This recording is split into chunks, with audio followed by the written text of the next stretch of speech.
Hoji Mustafa nihoyatda yaxshi taqvodor hukumat xizmatchisi edi.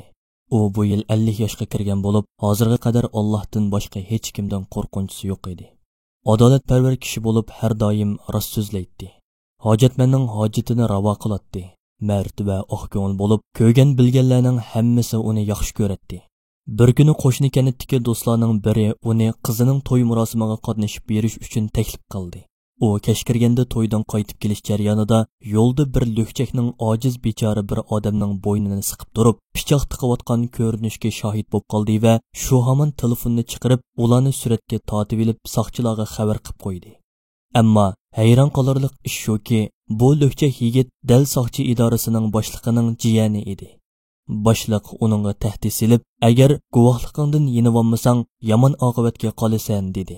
Biroq haqiqatparvar Mustafa o'z maydonida chong turdi va parvo qilmagan holda o'z mahallasiga qaytib ketdi. Bir qancha kun o'tgandan keyin tuyuqsiz uning uyiga soqchilar besib kirdi va uni o'ydirib chiqarilgan o'g'irlik voqeasiga chetib tutqun qildi. Soqchi boshlig'i kuzatchiga toki jiyani haqidagi guvohligini o'zgartganga qadar uningga suv va yemak ichmak bermasligini topiladi. Ikkinchi kuni bo'lganda Mustafa ochliqqa chidagan bo'lsa-mu, ammo ussizlikqa chidayolmayotdi. U kamerning ichida ussizlikdan u yoq bu yoqqa cho'gilib yurayotgan paytda tuyuqsiz noma'lum bir qo'l uningga muzdek sovuq suv uzatdi. Mustafa suvni qo'liga oldida darhol ichib stakonni uning qo'liga tutqizdi. Suvni ilib kelgan kishi bo'lsa, hech kimga tinma degandek eg'iziga ishorat qilib ko'zdan g'oyib bo'ldi. Biroq Mustafa uning chiroyini esida tutib oldi. Atsa atiganda Mustafa chiniqishga ilib chiqilganda yiliqi kishini ko'rib qoldi. U aslida kuzatchi edi.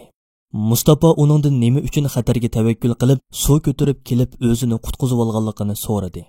Kuzatchi: "Siz meni tonimaysiz, ammo men sizni taniyman. 10 yil burun siz bizning mahallamizga sahiya qurilishi ishlarini tekshirish uchun kelgan edingiz. Dal shu chog'da bizning birdan-bir kirim manbayimiz bo'lgan yolg'iz kolimiz o'lib qolgan edi. Onam cho'qan suran silib yig'lab ketdi.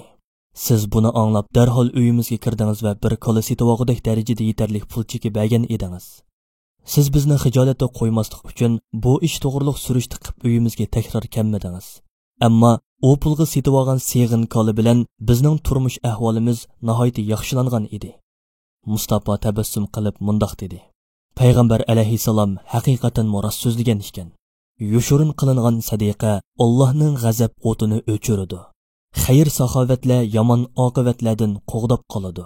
Atisi texmo hayron qolarlik bir ish bo'ldi.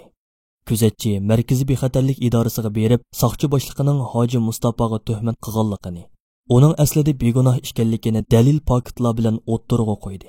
Shunda qilib, soqchi boshlig'i xizmatdan ilib tashlab etildi va muvofiq jazo berildi. Hoji Mustafa bo'lsa oqlangan holda uyiga qo'yib berildi.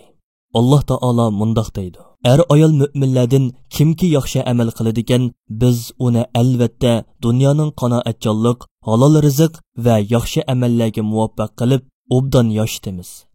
Ularga albatta qilgan amalidan mu yaxshiroq savob beramiz."